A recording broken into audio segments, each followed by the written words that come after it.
Robert O'Neill, how are you, sir? I'm well. Thanks for having me here, Glenn. Good to have you. The Operator is the book, Firing the Shots That Killed Osama bin Laden. I want to, first, let's just talk a little bit about the country as you see it today, and we don't need to get into politics. We just need to, I just want to get your sense of, as a guy who has seen countries, and I know, I know special forces think about and train for countries coming apart at the seams. Are we a country getting more healthy or less healthy? I think we're getting healthier now as far as foreign policy. I worked under Presidents Clinton, Bush, and Obama. And what I did see over the past few years is the weakening of American leadership overseas. And that's not just, that affects the entire country, because if our allies see that we're not strong, they're going to back down too. And you have instances like with China building the islands, you have the Crimea thing with Russia, you've got the North Koreans. Everyone's kind of moving ahead because there wasn't a threat of deterrence. I'm not saying we need to go to war, but we definitely need the deterrent. Be able to say we will do this if you keep doing this. We lost it for a while. Yeah, I think the most impressive thing this president has done foreign policy-wise is Syria. I think that woke the world up and said, oh, wait, this guy means it.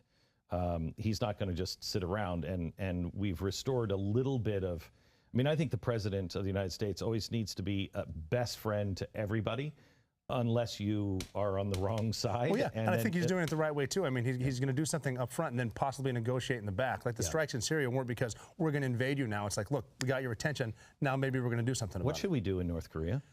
North Korea, I think, needs to be something done from within, more of an agency thing. As a special operator, I had trouble in Afghanistan, blending in Afghanistan. No. Yeah, if we invade Scotland, I might have been okay. Right. But in North Korea, and just with the logistics needed to get in, you're going to have a difficult time. So we're going to need something with an infiltration, hopefully a military coup.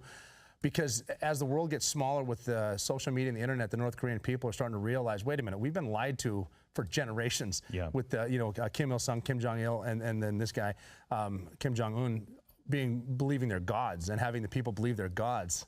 That's what they're doing right now. So how bizarre is that going to be for those people? If well, they don't know any better. You only know what you're taught. I know. I mean, I've been to places in Afghanistan where I might as well have been in the 10th century in some of these valleys. They don't. Not only do they not know how old they are, they don't know what time is, and that's in the valleys. In North Korea, I don't even imagine. I mean, the starvation, the slave labor, all this stuff. It's normal to them because they're taught propaganda.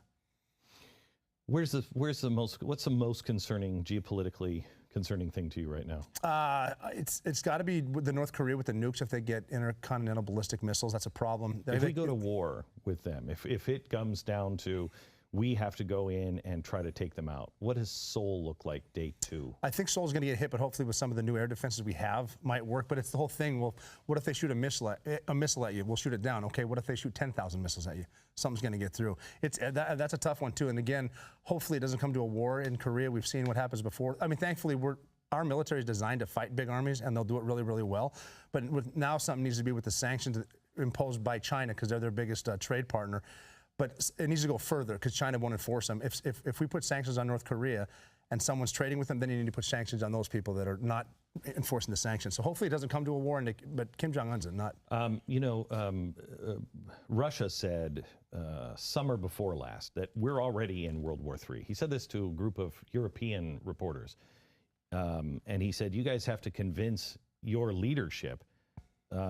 I've been begging to stay out of war. We're already in World War III, and it's happening digitally. Putin saying that? Putin is saying that. Yeah, he's still mad about the Cold War, because he's KGB, and he's been at it the whole time. He wants that back, so he kind of wants to be at war, because there hasn't been a reason for him not to be. But we are in a cyber war. Cyber war, no doubt, and we're having everything stolen from us. How concerned are you that that is a weapon of mass destruction in the wrong hands? How concerned are you that the world is not really paying attention to any of the rules on cyber warfare? They're not paying any attention, but I'm just hopeful eventually that when we need to take the gloves off, we have people smart enough to do it. We've proven it before with technology, but now we kind of back off because we want this big global society and make sure everyone's equal. I mean, when we get into electronic warfare and eventually like magnetic warfare, whatever's out there, this hypersonic aircraft, I don't know what's going to happen. I hope. I've been to war a bunch of times. I hope it doesn't come to it. It's not pretty. It's very fast and permanent. Yesterday I had a guy on who he wrote the book Homo Deus, and it is about how man is becoming God and going to merge with machines and everything else. And he said, we're seeing this already. The military is leading the way to where it doesn't take necessarily a massive army. You can do it. Oh, yeah. You can do it through the air. You can do it through drones. You can do it through robots, everything else.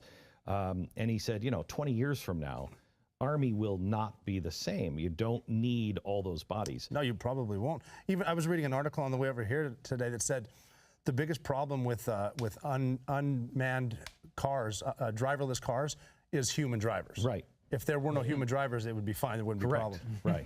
The problem with, seriously, the problem with humanity is humans. Right. Yeah, it is. So, right. that's a good point. Right. Well, I've been to four-way stop signs here in Dallas too, and I can see what they're saying. Oh yeah, no, that could be an evolution. It takes a while. No, I know. So what does that do to the mentality when there is no life to a country like ours? We can just pay for everything and just keep going, and there's no life being expended. Does that bother you at all? That's a lot to grasp. I think it does bother me once you lose the human element, and we're seeing it now with everyone's hands or their faces in their phones. Like humanity's kind of going. I don't know. I haven't really thought about it that deeply, but if we got wars with machines, eventually they're going to turn on us. We'll have a whole Terminator type thing going on. Spooky. Well, you've seen it in action with your military training has gotten far superior with help from drones. Oh yeah, I mean drones, everything. lasers, night vision, seeing it. Part of the reason we were so successful in combat wasn't necessarily that we wanted it more, because we're fighting people that know that if they die at our hands, they go to heaven. There's no doubt about it. We just happen to have the lights off, night vision, and lasers, and we're quieter. And the lasers, that technology is, you can paint people. It's they don't even see it. Nobody sees it. And not even that. You can light up an entire room with a floodlight that has a dot in the middle. I've come around corners lit up and have bad guys trying to ambush you, and you're like, are you kidding me right now? Like, yeah, it's like playing paintball with my sister. She's not great at paintball. I'm just saying I was a SEAL for a while. That's not a game you want to enter into. No. I don't think I'm playing paintball as a guy with SEALs. We've had it before, though. Speaking of with kids, some of this technology, especially the games they play, I've had kids come up to me and start talking about guns, and because of the games they play, they know more about the guns that I use in combat, to the point they're asking me about how was the trigger shave, and I'm like, I don't know, kid. It makes this sound when you shoot someone. Would you leave me alone?